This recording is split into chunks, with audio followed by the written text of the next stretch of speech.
마태복음 27장 27절에서 30절입니다.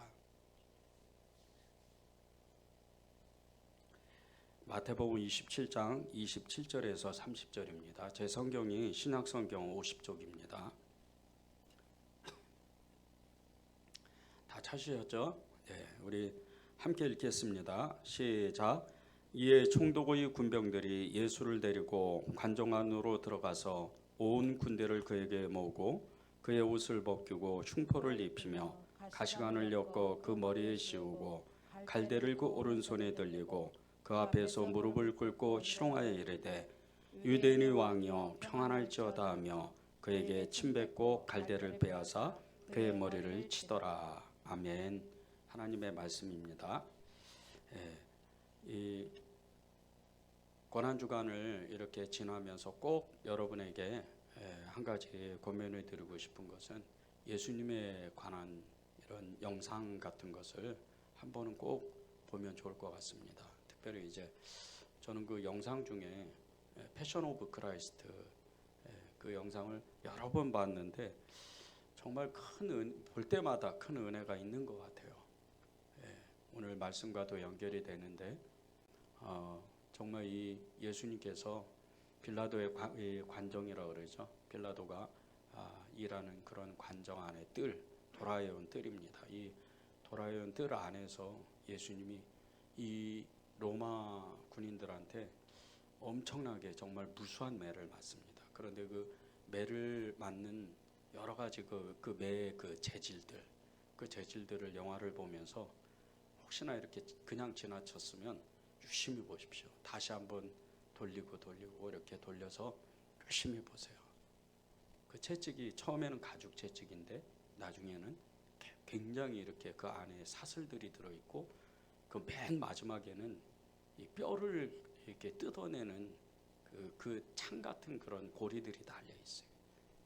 그게 예수님이 극심하게 정말 거의 죽기 직전까지 유대인 법에는 40대 한 대를 때리지 않고 39대만 때리는 법이 있습니다. 죽을까 봐. 그 정도로 맞아요.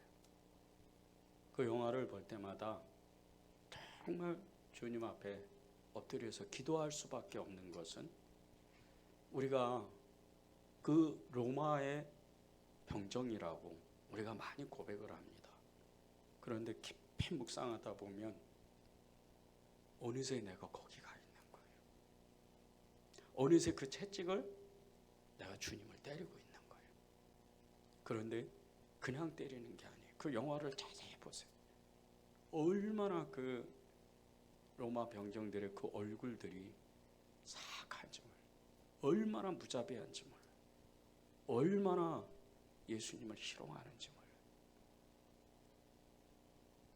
여러분이 꼭 그 영화를 보시기 바랍니다. 이 빌라도의 관정 안에서 말할 수 없는 매를 맞고 나신 이 주님은 손가락 하나 들 힘도 없었어요. 그냥 땅바닥에 그 피가 선혈이 낭자한 그 가운데 널브러져 있는 거예요. 그냥.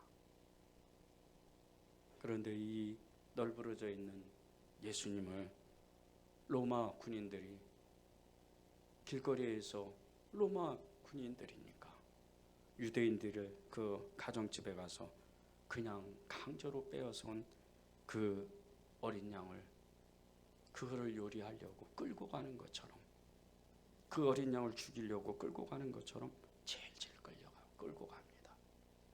그리고 그 끌고 가서 벽에 힘없이 정말 앉아있는 벽을 기대서 힘없이 앉아있는 그 예수님께 가시관을 그 머리에다가 찔러요. 근데 이 가시관이 그냥 가시관이 아니에요. 이 가시관은 팔레스타인 지방에 그냥 흔히 이 들에 많이 피어난, 많이 이렇게 그냥 자라나는 그런 가시나무입니다. 그런데 이 가시나무가 굉장히 날카로워요. 그래서 이 가시관을 유대인들이 그 예수님께 씌울 때 이 가시관을 만들었던 그 이 로마 군인들의 이 손가락, 손바닥도 다 찢어집니다. 그 정도로 날카로워요. 그런데 그것을 나무로 대고 예수님의 머리에다가 찔러 넣는 거예요. 그 가시관에 그 엄청난 가시들이 온 머리로 다 찔러 들어가요. 처음에는 그 살결에, 나중에는 뼈까지 계속 들어가요. 그리고 나서 예수님의 머리에서 피가 흐르기 시작하는. 조금 전에 빌라도의 관정에서 그런 무수한 매를 맞고 또다시 그 머리에 엄청난 고통이 가해지는 거예요. 그런데 그 가시관을 쓰는 이 로마 병정들의 모습은 엄청난 이 비열한 그 얼굴로, 그 말할 수 없는 그 엄청난 사단 같은 얼굴로 예수님을 조롱해요. 그 조롱하는 그 얼굴이 두 번 다시 볼 수 없는 그런 얼굴로 예수님을 조롱하는 거예요. 그런데 이 예수님이 누굽니까? 이 예수님은 가시관을 써서는 안 될 분이에요. 이 예수님은 만유의 하나님이 되시고 만유를 창조하시고 만유를 창조케 하시는 말씀 그 자체였어요. 주님의 하나님 아버지의 영광의 광채시고 그분의 독생자셨어요. 지금이라도 바로 하늘의 모든 천사와 그룹과 스랍들을 불러서 하늘의 천군 천사를 단 한 번에, 단 한마디에 불러서 자신을 때리고 자신을 괴롭히고 자신을 조롱했던 그런 로마 군인들을 단 한마디로 죽일 수 있는 분이에요. 거기에 더해서 이 로마 군인들과 유대의 이 대제사장들, 자신을 죽이라고 그렇게 외쳤던 그 사람들, 땅을 명해서 고라와 다닿는 무리를 한 번에 지옥 속으로 빠뜨렸던 그 말씀의 하나님이에요. 지금이라도 땅이 열어져서 그들을 지옥불로 떨어뜨리게 하실 수 있는 분이 예수님이신 거예요. 그런데 그분이 그 조롱과 비웃음을 다 받아내고 가시관으로 인해서 그 머리에는 피가 선혈이 낭자하게 흐르는데 그 찢기고 째끼는 그런 가운데도 주님은 참으셔요. 누구 때문입니까? 저와 여러분 때문이에요. 주님의 이 인내는 말할 수도 없는 인내.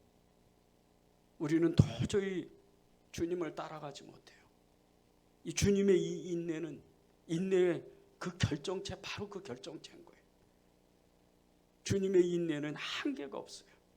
우리를 향한 그 깊은 사랑 때문에 그토록 조롱을 받고 그토록 이 유대인들의 멸시와 천대를 받아도 끝내 주님은 인내하는 거예요. 이 로마 병정의 그 무수한 채찍을 받아도 끝내 주님은 입을 열지 않아요. 주님은 지금이라도 하늘의 모든 그 12군단을 다 그 앞에 나오라고 말씀하실 수 있는 그런 분이었어요. 그런데 그분이 우리의 죄 때문에 죽음의 언덕을, 그 죽음의 길을, 육신의 고통을 짊어지고 그 언덕을 기꺼이 가려고 지금 준비하고 있는 거예요. 그 가시관을 쓰고, 그 가시관이 어떤 가시관입니까? 이 가시관을 보고 수많은 사람들이 예수님을 조롱해요. 내가 유대인의 왕이냐? 내가 하나님이냐? 내가 이 나라를 다스릴 그 왕이냐? 네가 메시아냐? 그 멸시와 천대, 그 조롱을 달게 받는 거예요.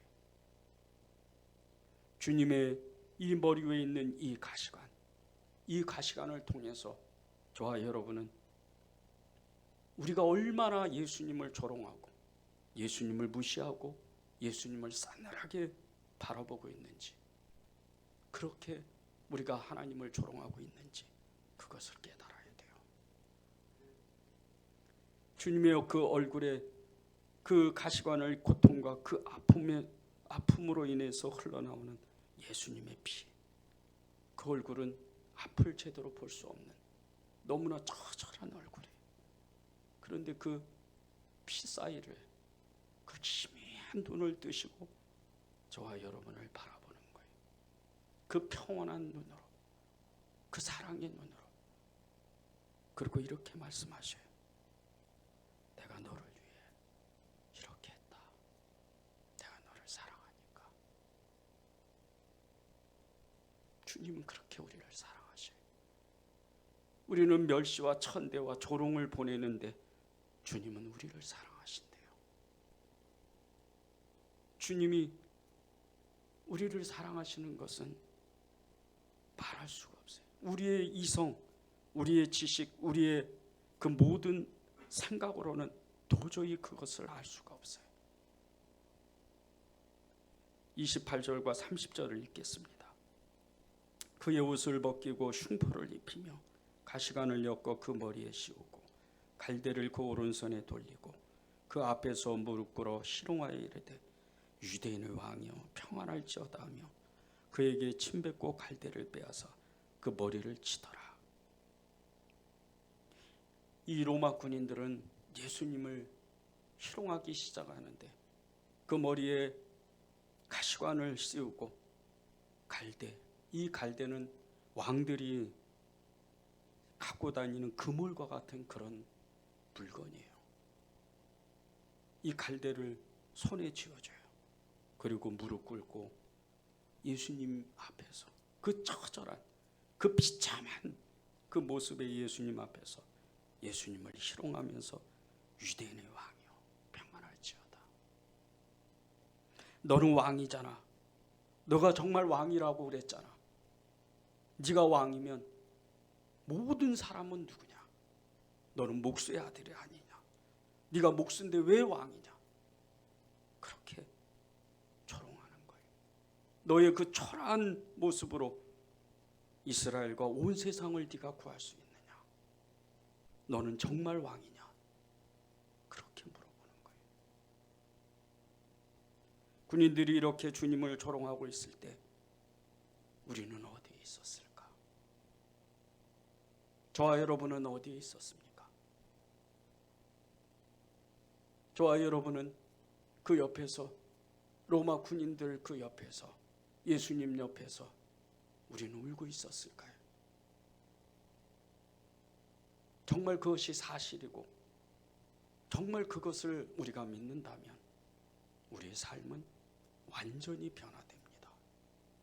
우리가 그 자리에 있었다면 여러분의 생각, 마음, 행동 완전히 변하게 돼 있습니다.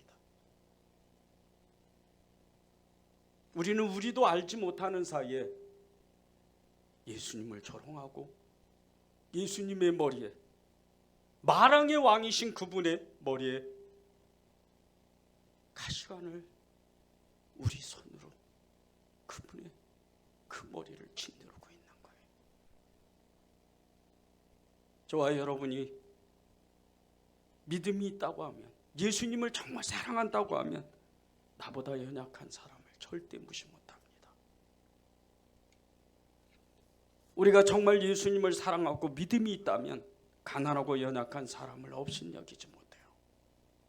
우리가 정말 믿음이 있고 예수님을 사랑한다면 우리가 영적 친구를 사귈 때 돈과 명예와 환경을 따지지 않아요.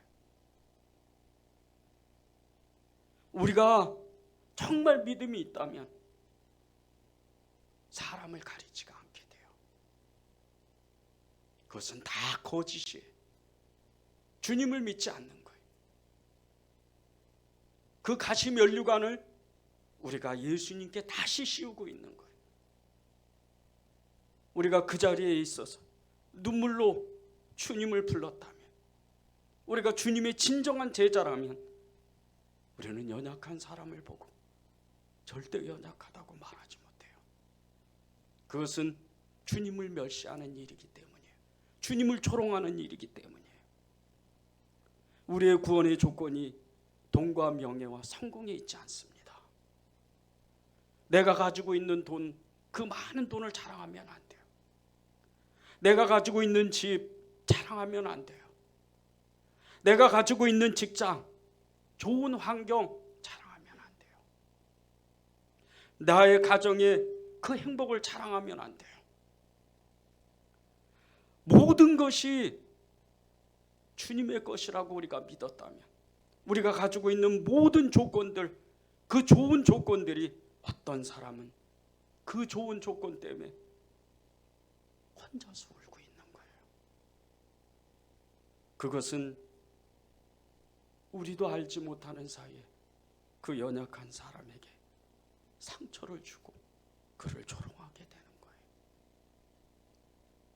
이 죄는 우리가 주님을 머리에 다시 가시관을 씌우는 그런 죄입니다. 여러분보다 약한 사람이 여러분 주위에 있습니까? 여러분보다 살기 어려운 사람이 여러분 주위에 있습니까? 그러면 그 사람을 주님을 사랑하듯이 정말 사랑해야 돼요. 그래야 여러분이 예수님의 진짜 제자가 되는 거예요. 주님은 오늘도 그 가시관의 면류관에 흐르는 피, 그 사이에서 우리를 쳐다보면서 그렇게 말씀하시는 거예요. 너의 죄 때문에 나는 이렇게 한다. 주님은 여전히 우리를 사랑하세요. 우리가 주님께 두 번 다시 가시관을 씌우지 않으려면 세상의 화려함과 삶의 편리함, 이 모든 것이 어디로부터 시작됐는지를 알아야 돼요. 여러분이 살기가 형편이 좋고 편리한 환경들, 그런 환경이 있을 때 그것이 주님이 나에게 무엇을 요구하시는지를 정확하게 알아야 돼요. 여러분이 지금 세상에서 가장 초라한 모습으로 하나님을 믿고 하나님 앞에 섰다면 그것이 얼마나 큰 은혜인지 그것을 고백해야 돼요. 여러분이 정말 주님을 사랑했다면 여러분의 그 초라한 모습 속에 감추어져 있는 주님의 깊은 사랑을 깨달아야 돼요. 그것이 주님을 그 고통 가운데 그 옆에서 울고 있는 주님의 제자인 거예요. 나의 편리함과 화려함을 내려놓고 그분의 거룩함에 동참할 줄 아는 그런 믿음의 사람이 돼야 돼요. 주님의 가장 영광스러운 모습은 가장 비참한 모습 가운데에서 나타났기 때문입니다. 주님이 세상에서 온 세상 가운데 온 세상에 있는 모든 사람과 창조물과 하늘에 있는 천만 천사 그 모든 존재에게 영광 받으실 때 가장 큰 영광은 주님의 십자가 그 고통이었어요.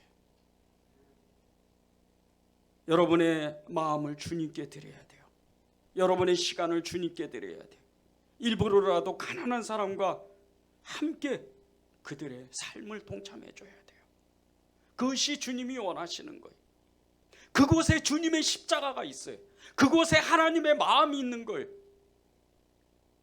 우리는 너무 편해서, 우리가 살기가 좋아서 그저 입술로만 주님을 사랑한다고 얘기해요.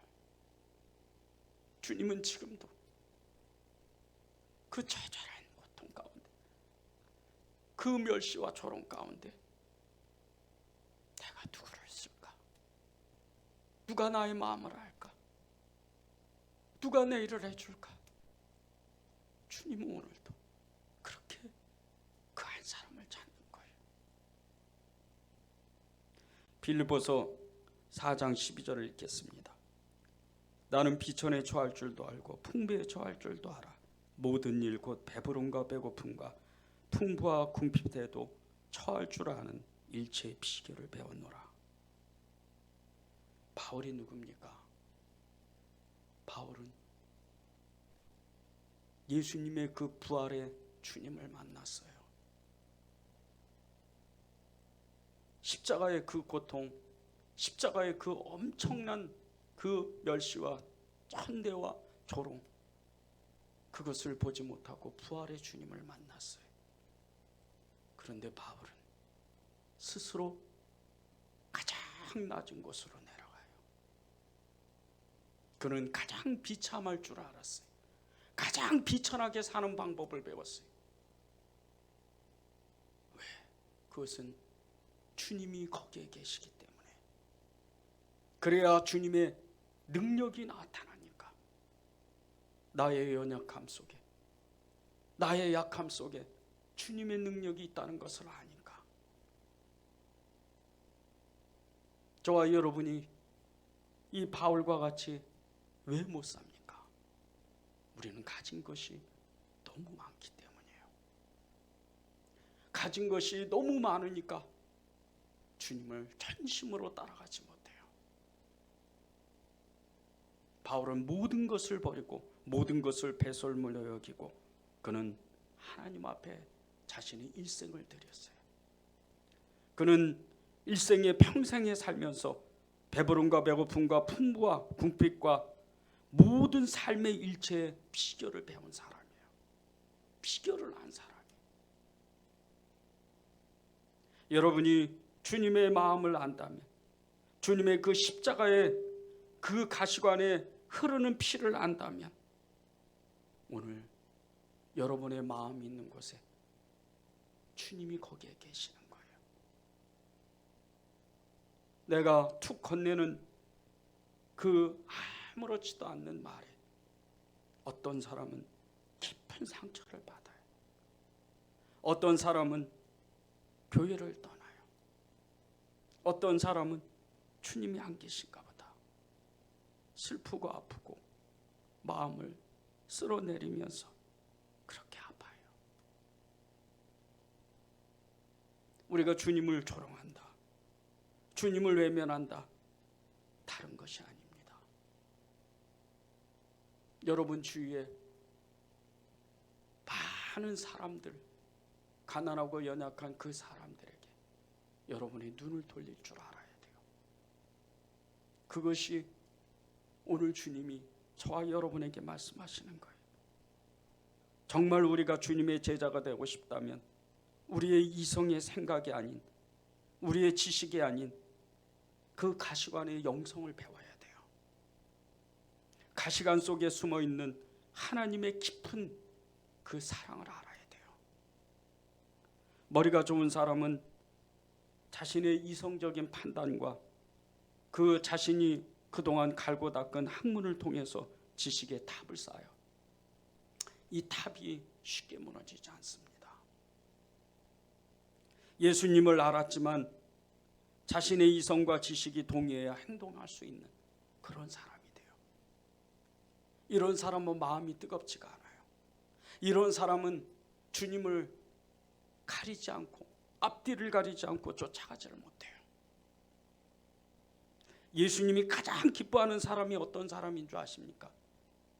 그 십자가의 영성에서, 그 피의 영성에서 오직 주님이 말씀하시면 물불을 가리지 않고 하나님만 따라가는 사람이에요. 생각과 이상, 자신의 지식을 다 쓰레기로 버리고 하나님 앞에 적극적으로, 즉각적으로 반응하는 사람이에요. 이런 사람이 예수님의 사람이에요. 우리가 흔히 가시관에 그 예리한 가시 끝에 그 피가 엄청나게 흐른다고 말씀을 나누고 기도하고 우리가 그렇게 배웁니다.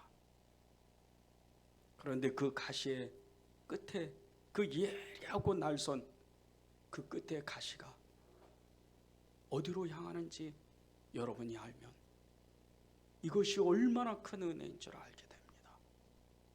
그 가시 끝은 예수님의 머리를 관통하고 있어요. 예수님이 누구십니까? 예수님은 하나님이세요. 예수님의 머리에는 인류의 모든 미래가 있어요. 인류의 모든 구원이 있어요. 저와 여러분의 삶이 예수님의 머릿속에 있는 거예요. 지금 가시관의 끝은 그 예수님의 머리를 향해서 가장 깊은 곳을 향해서 찌르고 또 달려가는 거예요. 그것을 우리가 따라가야 돼요. 주님의 그 깊은 하나님의 마음, 하나님의 생각, 하나님의 뜻, 그것을 알기 위해서 그 가시관의 끝을 쫓아가야 돼요. 그리고 그것을 주목하고 오직 주님을 바라볼 줄 알아야 돼요. 피는 생명을 의미합니다. 예수님의 그 머리에 가시관에 있던 그 가시끝은 예수님으로 하여금, 그 머리로 하여금 계속해서 콸콸 피를 흐르게 만들어요. 그런데 그 피를 우리가 적시면, 그 피를 우리가 받아내면 우리는 예수님을 따라갈 수가 있어요. 이 피는 생명의 피예요. 이 피는 믿음의 피예요. 이 피는 우리의 모든 것을 이끌 수 있는 하나님의 역사의 피예요. 이것을 따라가는 거예요. 우리의 죄를 이기고 주님을 더 가까이 하고 주님의 그 가시관을 붙잡을 수 있는 것은 그 피를 의지하는 거예요. 창세기 18장 3장 18절에 보면 땅이 내게 가시덤불과 엉겅퀴를 낸다는 말씀이 있습니다. 우리가 죄를 지을 때 우리의 그 머리 가운데, 우리의 생각 가운데 끊임없이 죄의 가시덤불과 그 엉겅퀴가 계속해서 우리의 머리를 지배하고 꼼짝 못하게 합니다. 그런데 주님의 가시관을 의지하고 그 피를 따라가면, 그 피를 의지하면 우리 안에는 주님의 생각, 주님의 마음, 주님의 영성이 우리에게 부어지는 거예요. 이 가시관의 영성은 주 예수 그리스도의 피로 이루어진 거예요. 우리가 죄의 가시덤불과 엉겅퀴를 걷어낼 수 있는 것은 주님을 의지할 때예요. 히브리서 9장 14절입니다. 하물며 영원하신 성령으로 말미암아 흠없는 자기를 하나님께 드린 그리스도의 피가 어찌 너희 양심을 죽은 행실에서 깨끗하게 하고 살아계신 하나님을 섬기게 하지 못하겠느냐. 그리스도의 피는 우리의 양심을 씻습니다. 여러분의 마음 가운데 하나님의 마음이 아닌 영적 교만과 그리고 내가 하고 싶어하는 그 일들, 그런 마음을 주는 그런 불양심의 하나님의 뜻이 아닌 그런 마음들, 예수님의 보혈로, 예수님의 피로 깨끗이 씻어야 돼요. 히브리서 10장 19절입니다. 그러므로 형제들아 우리가 예수의 피를 힘입어 성소에 들어갈 담력을 얻었나니, 그리스도의 피가 아니면 하나님 앞에 나갈 수가 없어요. 궁극적으로 천국에 들어갈 수 없어요. 예수님의 가시관의 그 영성은 다른 것이 아니에요. 피를 의지하는 거예요. 그분이 피를 의지하고 나의 연약함을 고백하고 나의 믿음 없음을 고백하고 나의 교만을 하나님 앞에 고백할 때 그 피가 우리에게 담력을 주는 거예요. 히브리서 13장 12절입니다. 그러므로 예수도 자기 피로서 백성을 거룩하게 하려고 성문 밖에서 고난을 받으셨느니라. 주님의 피는 성문 밖에서 이루어졌어요. 여러분이 왜 고난의 길을 기꺼이 가고 그 고난을 즐겨서 그 받아야 되는 이유가 있습니다. 기독교는 고난의 종교라 그랬어요. 여러분이 진정으로 예수님을 따라가고 싶고 예수님을 정말 사랑하고 싶고 예수님의 제자가 되고 싶다면 예수님이 받은 그 고난, 지금 돌아온 뜰 안에서 엄청나게 무수한 매를 맞고 멸시와 천대와 조롱을 받고 그 머리에 가시관을 쓴 그 주님, 그 처절한 주님을 보면서 나도 주님을 따라가겠습니다. 나도 주님의 제자가 되겠습니다. 그 마음을 결단할 줄 알아야 돼요. 예수 믿는 것은 편한 것이 아닙니다. 예수 믿는 것은 좋은 것이 아니에요. 예수를 믿는 것은 고난이에요. 슬픔이에요. 우리가 하나님의 그 마음을 받아야 돼요. 이 땅에서 예수님 믿고 나 한 사람 잘 되고 나 한 사람 행복하고 나 한 사람 편안하면 그것이 예수를 잘 믿는다. 거짓말입니다. 주님을 믿는 건 그분의 고난에 동참하는 거예요. 주님을 믿는 것은 그분의 일에 내가 적극적으로 반응하는 거예요. 저는 여러분들이 2022년 고난 주간을 보내면서 정말 믿음에 결단하기를 바랍니다. 지금은 주님이 여러분을 기다리는 시대가 됐어요. 너무 많은 사람들이 눈이 어두워지고 세상의 소리에 자신의 마음을 종잡을지를 몰라요. 믿음의 정체성이 흔들려 버리는 시대가 됐습니다. 무엇이 진짜고 무엇이 가짜인지 모르는 세대가 됐어요. 여러분이 아무리 많이 성경을 보고 아무리 많이 영성훈련을 받고 아무리 좋은 설교를 듣는다 해도 여러분이 그 말씀들에 하나님의 뜻에 순종하지 않는다면 여러분의 믿음은 단 한 발짝도 나가지 않은 거예요. 저는 여러분들이 정말 믿음을 갖기 원해요. 여러분들이 정말 주님이 기뻐하시는 사람들 되기 원합니다. 이제 이 고난 주간도 거의 끝나갑니다. 저는 말씀을 준비하면서 주님 앞에 너무 감사했던 것이 늘 알고 있는 말씀인데 늘 배우는 말씀인데도 하나님이 다시 찾아오신다는 거예요. 다시 깨닫게 하신다는 거예요. 저는 요즘 교회에서 지내고 있습니다. 교회에서 지냈는데 왜 그렇게 좋은지 몰라요. 교회에서 좋은 게 아니에요. 주님이 계시니까 그런 거예요. 여러분도 주님 그 품 안이 이 세상이 내 집보다 내가 사랑하는 사람보다 더 좋은 그 눈이 열려야 돼요. 그래야 여러분이 이 고난의 십자가를 통과하게 되는 거예요. 우리 전심으로 하나님 앞에 기도하고 개인적인 기도